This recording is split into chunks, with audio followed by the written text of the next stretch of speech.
This is a recording for the mini lecture that will take place on Wednesday, October 13th, about drugs and their effects. Most of the information and content about drugs will be covered in the class activity, but prior to the class activity, there is also additional pieces of information that are needed to be known.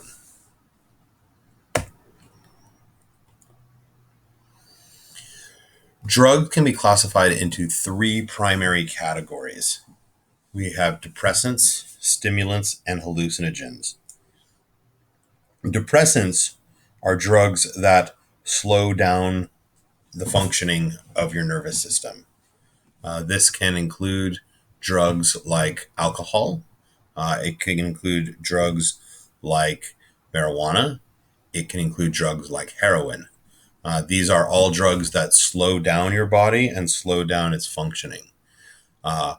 This can be in small doses at times for certain drugs slightly beneficial. For example, anti-anxiety medication will slow down a person's functioning so that they are able to not be so kind of jittery and have their nervous system worked up so much.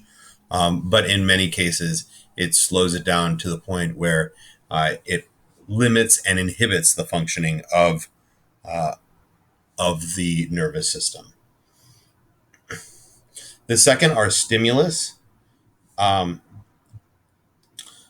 Stimulants are drugs that speed up the nervous system. This usually means sometimes in small doses, increase concentration and focus, increase energy, but it also often speeds up the system to a point where a person's brain can't handle it.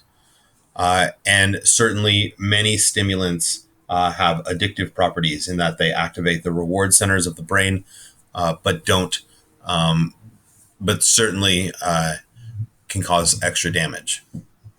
Hallucinogens are the third type of drug classification of drugs. Hallucinogens are drugs. Oh, examples of stimulants can include things like nicotine, cocaine, ecstasy, or MDMA, along many others, methamphetamine as well. Hallucinogens are the third category of drug, and hallucinogens basically cause your brain to create sensory signals that your sensory organs don't take in. Most commonly, this will be the eyes. Hallucinogenic drugs will cause visual hallucinations in which a person can see things that aren't there as the drugs themselves are activating areas within the visual cortex. Examples of hallucinogens include LSD and magic mushrooms and peyote. All drugs are either agonists or antagonists, and they work in a different way. We covered agonists and antagonists when we talked about neurotransmitters, but certainly this can also create additional issues. Agonist drugs bind to a receptor site.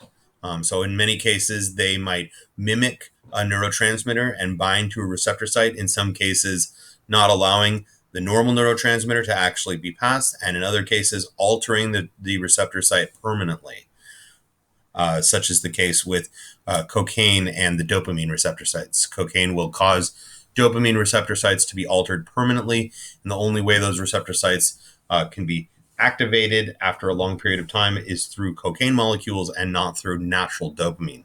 So the only way a person experiences pleasure is through the cocaine molecules. Antagonist drugs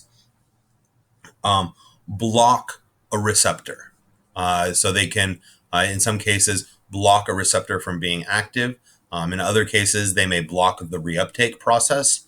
And antagonist drugs will keep the certain neurotransmitter within the synapse, causing it to be more active for longer.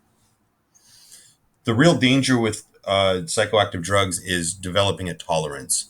When a person experiences the effects of a drug the first time, their body has to react to something new. But ultimately, over time, their body will adjust and adapt to the sensations that the drug creates. The problem with this is that a person will need more and more of the drug in order to feel normal and feel functional or get the same high effect. Additionally, when a person doesn't get a drug, they may go into withdrawal and they can experience really, really detrimental effects. And in some cases, withdrawal symptoms can even kill people, such as the case with heroin withdrawals.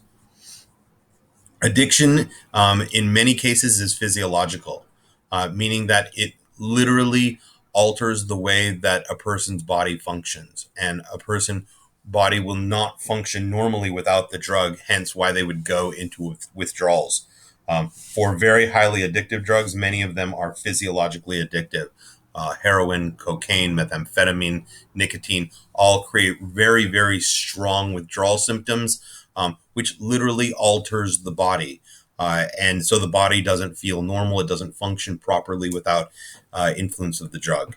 Additionally, all drugs are psychologically addictive, even the ones that are not physiologically addictive. The best example of this is marijuana, which is not physiologically addictive, but it is certainly psychologically addictive, in which a person also then feels like they don't act normally. They don't feel right without being under influence of the drug.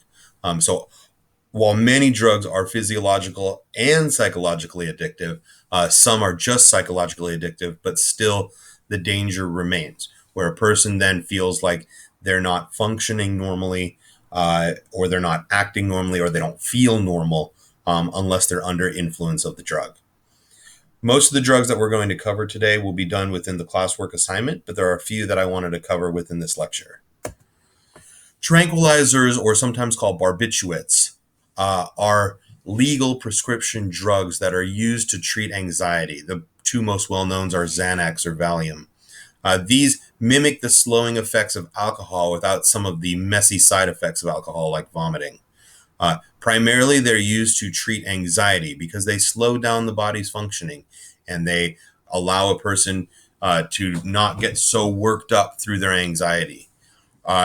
Some people will use them as sleep inducers because they definitely slow down your body's functioning. This, of course, can be very dangerous, as we talked in the previous lecture about how sleep-inducing drugs, one, will limit the amount of really deep sleep that a person gets, and additionally, then they will feel like they need to take the drug, in order to get to that sleep point, which is certainly a hallmark of addiction.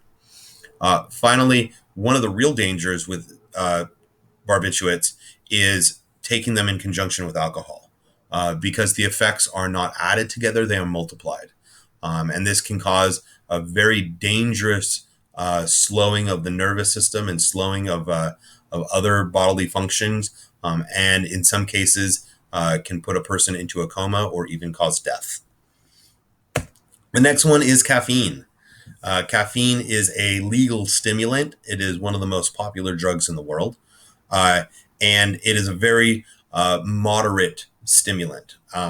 It can provide things like extra focus and extra energy, but it does have a few minor side effects. One of the big ones is sleep impairment, because a person is generating all this extra energy within their system. It can impair a person's ability to get to sleep, especially if a person is drinking caffeine late in the evening. It's easy to build up a tolerance to caffeine, and it's easy to experience withdrawal symptoms when a person doesn't get enough coffee or other caffeine. And this can cause a person to have headaches, feel jittery, become irritable, and very, very groggy and kind of slowing down because they're not getting that extra energy that they normally need. And another problem with tolerance is obviously that if one cup of coffee does it for somebody, over time, it might take 2 cups of coffee and then 3 cups of coffee. And then all of a sudden, they're putting a lot of caffeine within their body. Finally, the last one we're going to look at is nicotine. Nicotine is a very popular legal drug. Nicotine does have some positive benefits, like it boosts alertness and it can create higher levels of mental efficiency. So our ability to think through problems and develop solutions becomes more efficient. It can calm anxiety despite the fact that it is a stimulant, and it can reduce sensitivity to pain. So it can make kind of numb pain a little bit. However, the benefits are greatly outweighed by the drawbacks of nicotine. Nicotine is one of the most highly addictive drugs out there, on the same level with both heroin and cocaine.